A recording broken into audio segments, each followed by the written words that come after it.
Hi, I'll be sharing with you some of the best apps I've used traveling abroad. And to give some background of like where I've used these apps, mainly in Europe, Morocco, Japan, and in the States sometimes.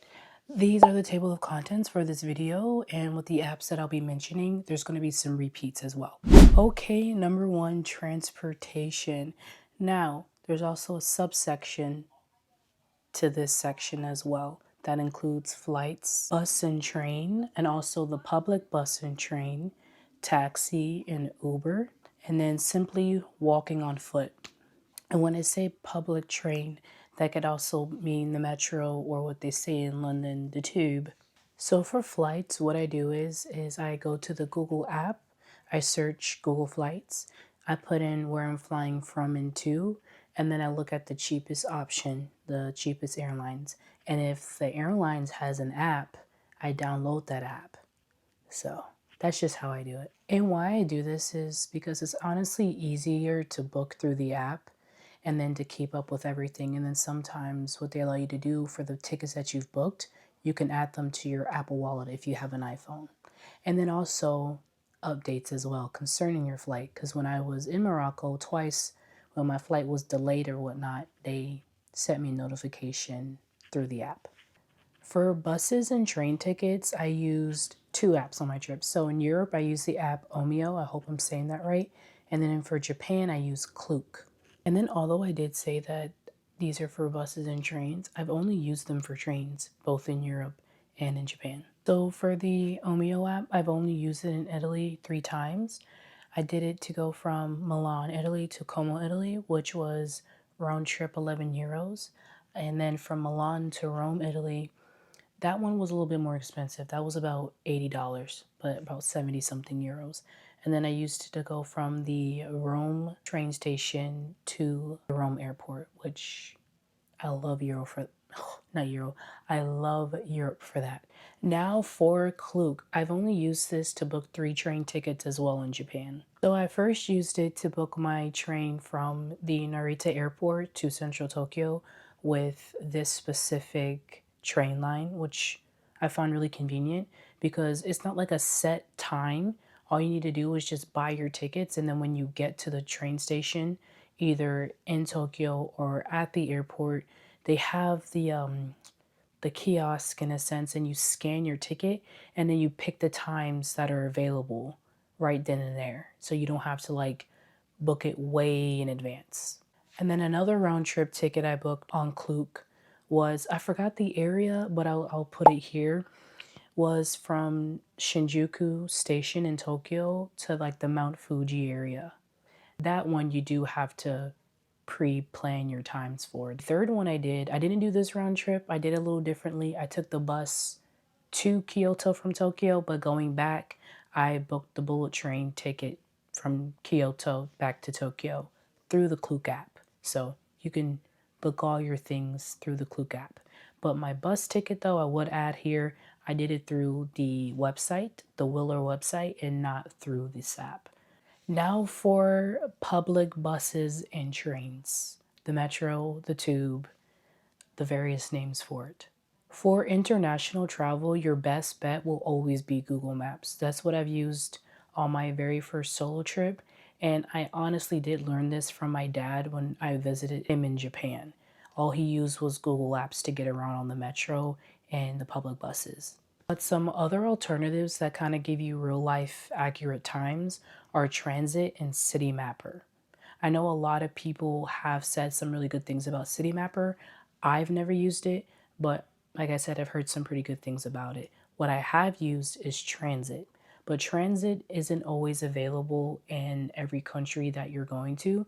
But when I was in Barcelona, Spain, Transit was available there, and I did find it more useful to look up buses that I needed and trains through the Transit app over Google, since it was real life times versus Google. Sometimes it's a little iffy. So for taxi and Uber, I'm kind of separating them, and I'm saying Uber because I feel like that's a universal term we've used now.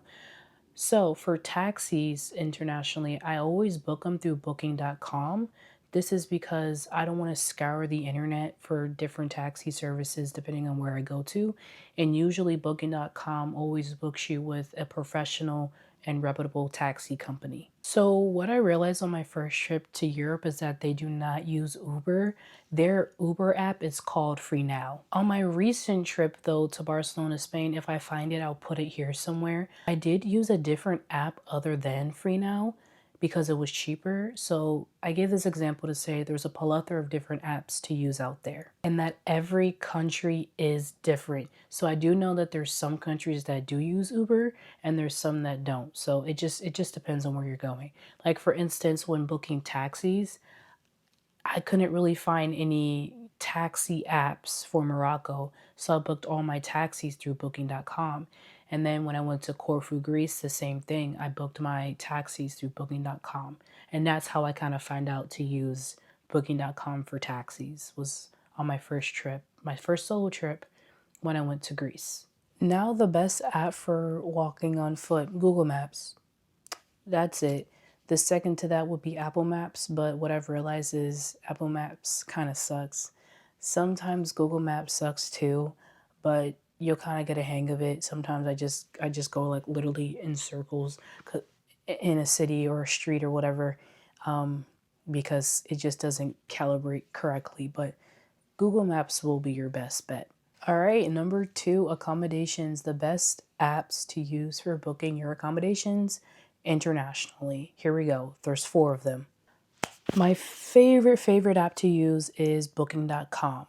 I usually use this app all the time when traveling, and like I said previously, for my taxis and also booking my bus tickets as well. And because I've used it so often, I have the Genius Rewards, which essentially gives me discounts on accommodation, taxis, and bus tickets.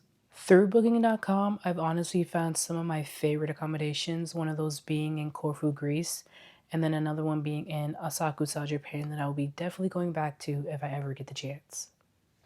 Second on this list is Airbnb. Although I've booked with them technically once on my recent trip to Barcelona, I had a really pleasant experience. So with Airbnb, I booked a shared Airbnb apartment in Barcelona, Spain.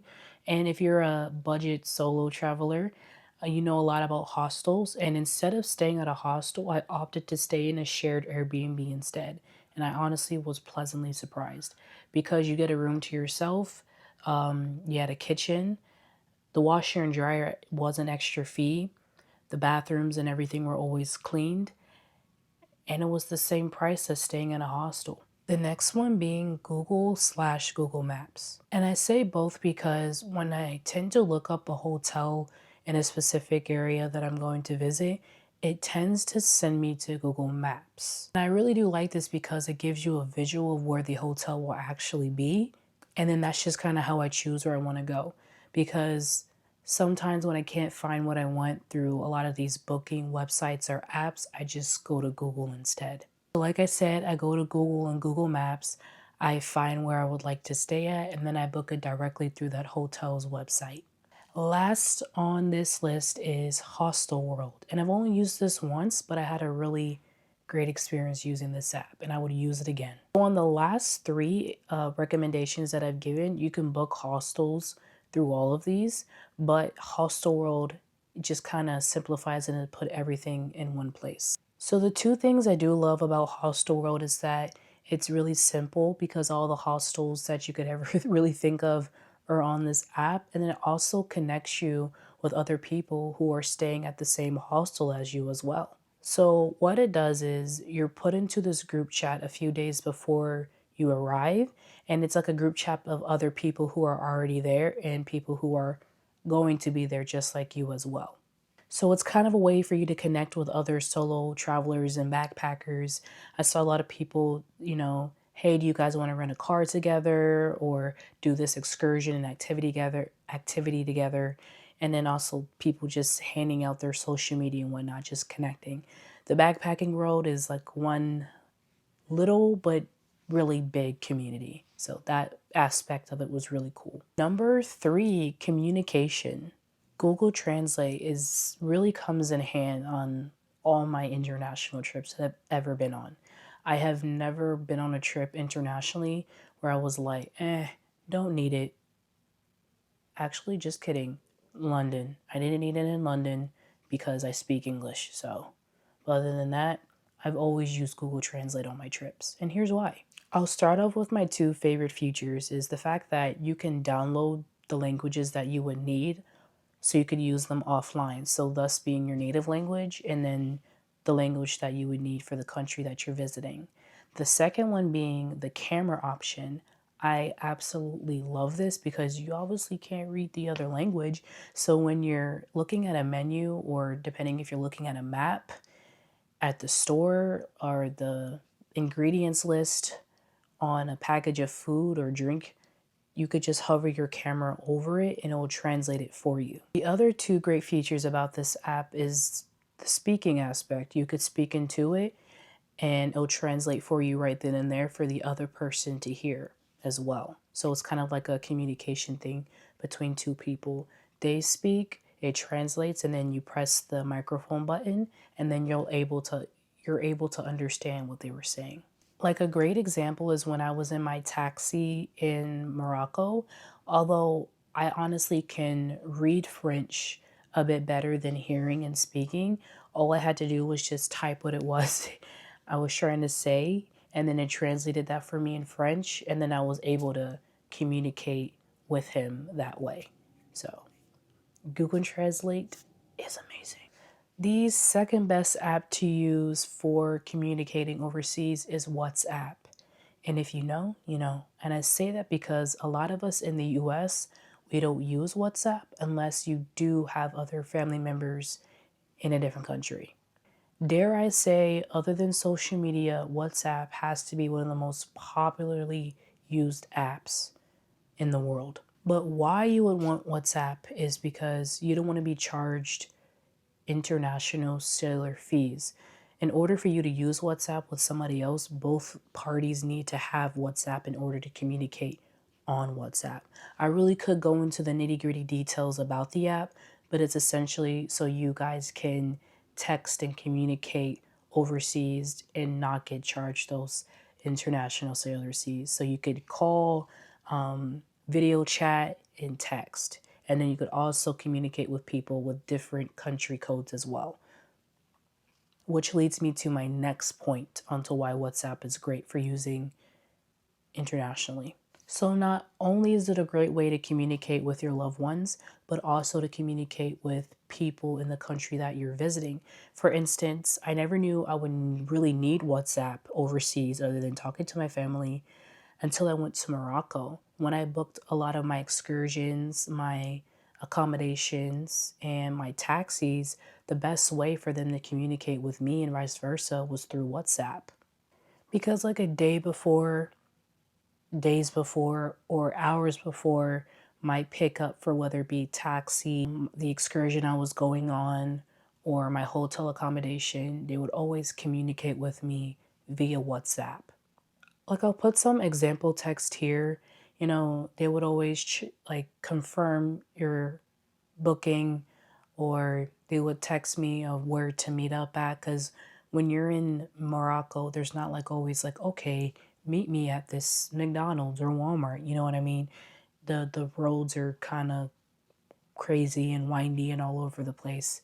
And then also this lovely riad that I stayed at in Fez, Morocco, he was just checking up on me before I got there, when I got there, and when I left. So that's honestly another great way that people show their hospitality.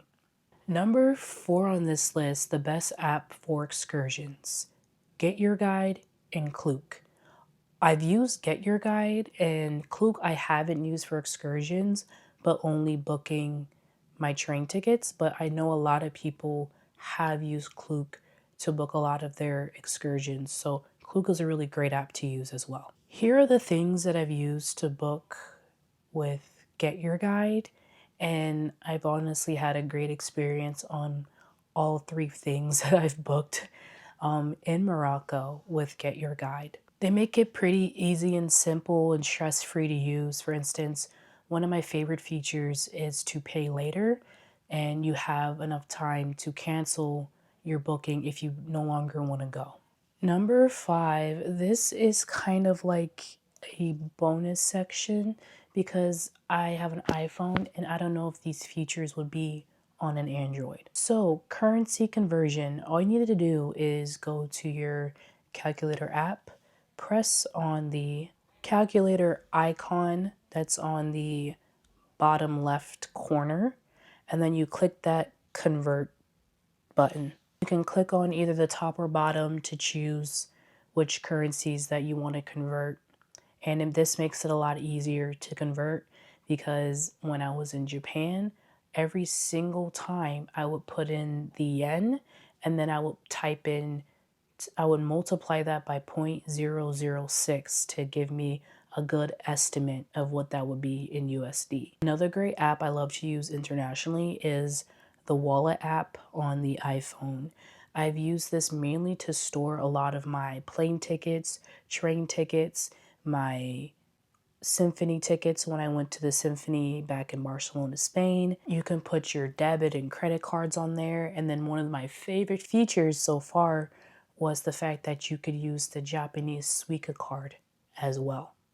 Let me show you how to do that. So what you do is you go to the Wallet app, you scroll all the way to the top. On the top right-hand corner, there should be a plus button. In that section, there should be the transit cards. And you go to that section, you scroll all the way to the bottom, and there should be the transit cards for Japan. And in order for you to use this card, you do need to have a banking card connect to your Apple Wallet as well. That's how you're going to transfer money back and forth. Because I did hear that Japan is no longer really using the physical Suica cards anymore. Because when I went to Japan the first time, I had a physical Passmo card with me. But now they're doing it digitally. And what I loved about it is that it was so easy and simple to transfer my money to the Suica card. Like, I'm going to show you all my transactions here, and I still have some yen on my Suica card as well. But it just makes it easy. You can use your Suica card not only at the train stations, but also in places like Family Mart and 7-Eleven. But on top of that too, it cuts out a lot of those international fees as well. Because honestly, that's why it's really good to just have cash on you to get the international fees out the way. Because you're going to be charged those international fees. It kind of sucks, but it is what it is. Well, that is all. I really hope that helped you kind of narrowing down the kind of apps that you would need for your international trip. Bye. Have fun traveling.